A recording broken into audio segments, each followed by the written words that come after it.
Hey, what's up guys, TotallyDubbed here, and today I'm doing a video review for the Creative Sound Blaster ZxR sound card. So first of all, I would like to thank Creative for sending me this out for review. It's a huge honor to actually receive this lovely sound card, and I hopefully am going to give you a nice, honest and unbiased independent review. So first of all, the pricing. Now, it is an expensive sound card. It's actually one of the most expensive consumer grade sound cards out there on the market. It's £185 on Amazon.co.uk and a whopping $232 on Amazon USA. So it is a very expensive sound card, guys, and do bear that in mind when it comes to this review and my analysis of it.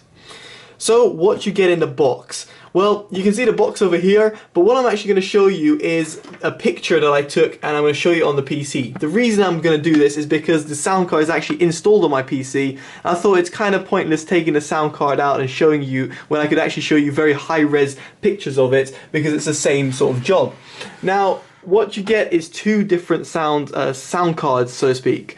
The two different cards work differently, and by that I mean the top sound card, which is much bigger, actually connects up to your PC, and the second one doesn't connect up to your PC but just sits in a PCIe slot. The way these two connect is via a wire that's also included, and it acts almost like a bridge, so almost like an SLI bridge. The only concern I have over here was the fact that the bridge was quite long.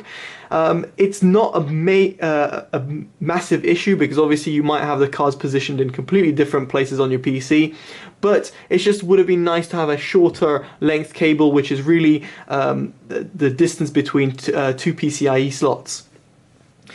So the different cards, I'll explain that in just a second, but the bottom one is really made for recording or optical input or output, and the top one is really where all the audio processing goes on. You also get a 3.5mm female to male RCA adapter. You've also got a 3.5mm male to RCA male, left and right. The cable is quite long, which is quite good. I was actually using this. I'm currently going to use this in this review as well. I'm going to explain the different inputs that I used. You get a very thin optical cable, which is not something I use personally, because I've got much more shielded and better and longer optical cables. You get the driver disc, which is pretty simple, and you've got this really nice control pod, which comes with two 1/4-inch adapters, which I'll show you in a second as well. So in terms of the pictures, to go through them, it's not much that I really want to show, apart from the fact that, well, apart from the actual sound cards themselves and a little closer look at them. Now, the sound cards themselves actually look really nice. Now, this is something really on the side, so to speak, but the sound cards do look nice, so therefore in your PC they're going to look really nice, and they kind of do fit a really cool kind of AMD theme, because of the red color. It does fit kind of an AMD theme. Now, the inputs and outputs of the sound card. Now, what's interesting is that you've got two 1/4-inch jacks. You've got two, well, RCA left and right, and you've got two 3.5mm inputs, microphone and the normal input for your line out. Over here, the secondary card is actually used, as I said, for recording. So the RCA inputs over here is actually used for recordings. You can use it, of course, for normal sound, but obviously I would suggest the main sound card. But the secondary sound card over here for the RCA inputs works for recording purposes. So you can plug in a microphone or any sort of a device that uses RCA for recording. Then you've got your optical in and out, which I was using my optical out, so it was going straight to my receiver. Of course, that's not optimal, because you're not really using the processing power, so to speak, of the sound card. You're using your receiver or whatever the optical output is. In my case, it was a Denon AVR X500 receiver. So in terms of inputs and outputs, you get a nice array of things, especially when it's around recording. So it's something that you don't normally see in sound cards. Looking at the bridge, as you can see, the bridge is quite simple. What I meant by the cable being too long is that the bridge would come triple, quadruple the length of this, because this is pretty much the spacing you get between a PCIe slot. So it's just something I noted. This is just on top in terms of the looks, how it looks like, which looks quite cool. Now the internals of the sound card, I'm not going to go into great depth, simply because you can actually find it on Creative's website. You've got all the specs over here with all the listed things. I'm going to link that down in the description, because in all honesty it's not worth kind of talking about. The only thing which is quite cool about this sound card, unlike other sound cards, is you can change the OP amps on them.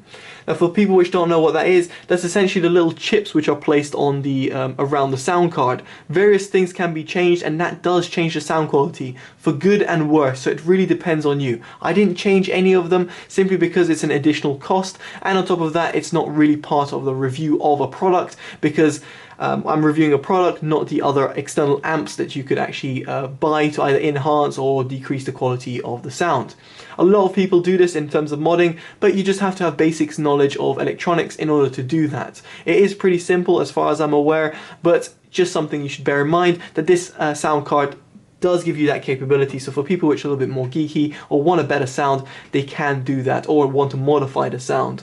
So there's a little closer look. You can also change the capacitors if you want to, but I mean the capacitors are depending on the amount of current that they're getting, and in all honesty you're not going to get that much current filtering through via your motherboard, so do bear that in mind. It's not like a full-blown receiver when it comes to capacitors.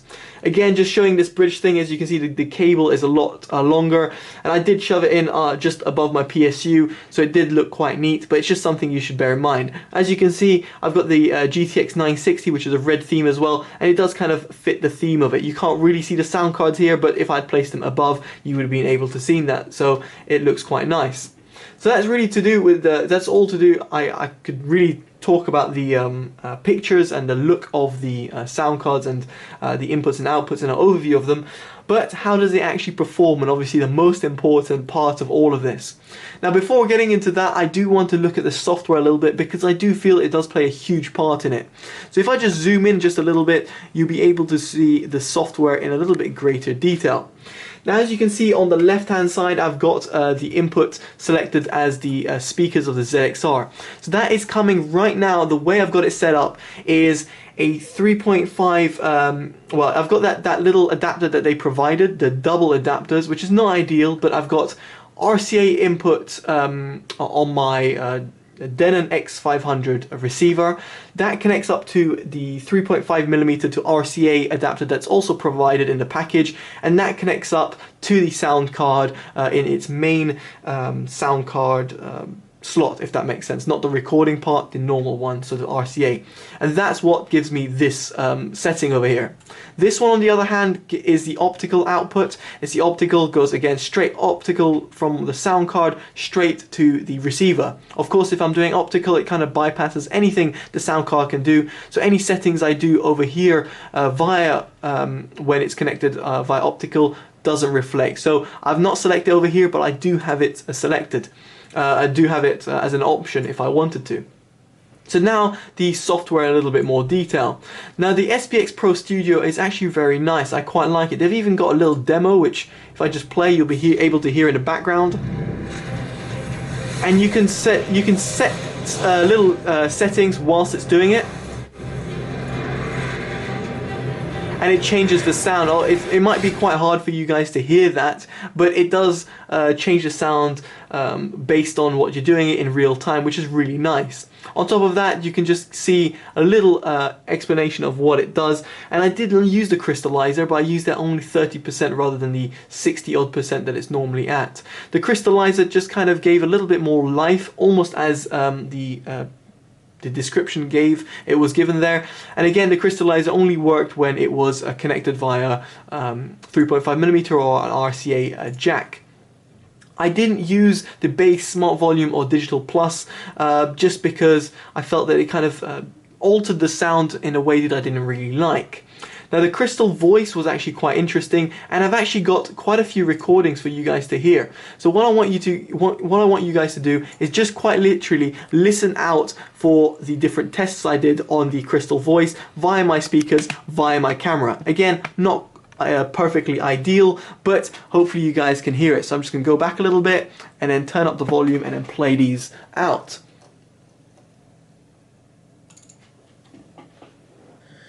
Testing with Logitech USB microphone, testing 1, 2, 3. So as you were able to hear, that was a little USB microphone, which you can probably just see just in the background over here. It's a USB microphone straight, so I just wanted to give that as a benchmark in terms of the sound, because it obviously does a good sound recording. And now I went via my Denon headphones. I was wearing my Denon headphones whilst having a Mod Mic 4.0 connected. So obviously this is really going to depend on the microphone that you have, but in my case it was a Mod Mic 4.0, which to me would be a typical microphone that a person would be using in terms of gaming or in terms of actually just using as a day-to-day. It's not a professional microphone by any stretch of the imagination, so do bear that in mind when it comes to these sound quality tests. Testing with the ZxR sound card right now, looking for sounds. So when I was saying looking out for sounds right there, it's just because I wanted to hear any static noise that might occur. Now in terms of that, the static noise, there was none, but do listen out for I think it's the next one, which has a lot of static noise. Testing with the ZxR sound card with clear voice off. So as you can hear, there's a lot of static noise happening right there, and if I just zoom in, you'll be able to see that the settings that I had at that time, where all the settings were disabled. So without the noise reduction, I got a lot of static noise, and I'm not sure what that was due to, but unfortunately that was the case with the ZxR sound card. Now I'm going to do some tests. I did some tests with the noise reduction on. Testing with clear voice right now. Now I've got acoustic echo cancellation off. Testing with... So as you can see and probably hear, the difference was quite substantial. There's a huge difference between having that noise reduction on and off. With it off, there was a huge amount of static noise and background noise occurring, but with it on, there was a lot of noise that was suppressed. Unfortunately, due to having noise reduction on, it did kind of affect the mids tones of my voice, and it did affect the overall recording quality. So do bear that in mind, but of course your mileage may vary, as they say, simply because this was my Mod Mic 4.0 I was using, which is known to having static noise problems on its own when I was connecting it up via my motherboard. But it's just interesting to see what was causing it.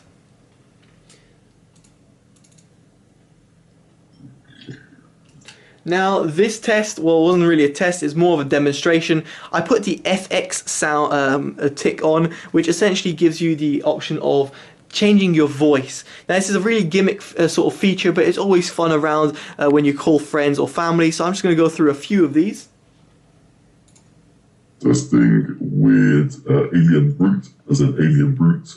This thing is Alien Infiltrator. This thing is Alien Infiltrator. That's gonna be great. Then changing male to female right now. Changing male to female. Changing to Marine. That's brilliant. The male to female one is actually really good. It's unbelievable. And even female to male, I got my mum to actually talk and see how it sounded. It sounded really funny. So yes, the FX does work really well, and it's quite funny to use. So I was really surprised about that, but it's a nice little quirk to always have. I know it's an old feature and it's been there for donkey's years on sound cards, but this one surprisingly worked really well. Even the up from north, as in it gives me a northern kind of accent, like a Scottish accent, then it was pretty funny. So yeah, then now the final test. Testing with 0 boost, testing with 0 boost, testing with 10 dB boost, testing with 10 dB boost, testing with 20 dB boost, testing with 20 dB boost, testing with 30 dB boost, 30 dB boost. Testing with. So that one was just looking at the dB boost. Obviously, the dB boost affects the amount of gain, so to speak, that the microphone has, and in that respect, you could hear the difference. So that pretty much concludes the recording part of it. Now obviously, as I said, it was a recording via my Mod Mic 4.0, but it's something typical that I would see people buying and using in terms of their headsets, or in terms of gaming, or just in a normal scenario. Now going through the other things, I mean, scout mode I didn't use, speaker and headphone switch. Now I just want to comment on this because it's quite interesting. Now the actual speaker and headphones, you can customize in terms of what you want. You can listen out for different sort of sounds, which there you guys, you can hear. So you can change different settings. It goes, you know, you got stereo headphones, stereo direct, all those different things which are pretty much standard in most sound cards. But I want to comment on this speaker headphone switch. Now if I switch it, if you try and listen out really carefully, you'll hear a little click. Now you do hear my mouse as well, which doesn't really help, but you can potentially hear my actual sound card clicking, and that is just because it's going from a speaker to a headphone output. Now one thing I want to comment on this, and even the input that I have, was that it's very weird, but when I was recording via Shadowplay, which is NVIDIA's inbuilt recording software that you have with NVIDIA GPUs, or later GPUs shall I say, I found that when I was using speaker, it was working fine, but then as soon as I hit headphone, and therefore it was transferring to the little control pod, which is over here, then what happened is that as soon as I hit headphone, the sound wouldn't record in game, and you could only hear the sound of my voice. Now this is really particular to me. I don't know what is causing it, but it's just something I thought to mention because some people might be gaming and recording, and if it's the case, then you might have some troubles when you're recording via headphone. Now of course this might be due to Shadowplay rather than the actual Sound Blaster. It could even be down to the game, which I was playing CSGO. So there's a lot of factors over here, and I don't want to just blast it because of it. I just want to mention it so you guys are aware of it. So there's something I noticed. Now, in terms of the inputs and the speaker, it's just another thing I noticed. Now on CSGO when I was gaming, again this could be down to my X500 amp, or even the way I've chained it up to connect with the sound card. But when I got it in this sort of direct mode, connected via those RCA inputs that I mentioned earlier in the review, then what I noticed is that there was a bit of lag with the audio, which was very strange to me. It was really annoying when I was playing CSGO because I heard sounds after they were actually occurring. So therefore when someone was shooting at me in game, it would actually happen after, and therefore I couldn't react fast enough, and I was dying a lot in game because of it. And obviously a game like CSGO, any FPS game, when you play competitively, you need to have a good sound and in time. And unfortunately this was not the case. The issue was completely eradicated when I went via digital audio, which was the SPX optical output of the sound card, but of course that doesn't give me the good richness of the sound card's processing power. So I was a little bit disappointed because in fact when I was using this sound card to listen to music, I was using this, but then when I was using it to play games, I was going via optical. Just something again that I just thought I should mention, and again relating back to this speaker headphone switch. Continuing with the software, you've got the cinematics that you can choose, Dolby, DTS. Now some of these didn't actually work with my X500 amp, and again I'm pretty sure it's to do with the optimization or the customization of my amp, but you can change the encoder, which is always useful if you like to watch certain movies in a certain way. The mixer is very simple. It's just like the mixer you get inbuilt with Windows Media, well, Media Player, Windows operating system, should I say, and you can change the volumes and the left and right balances of the speakers and your input in terms of your recording.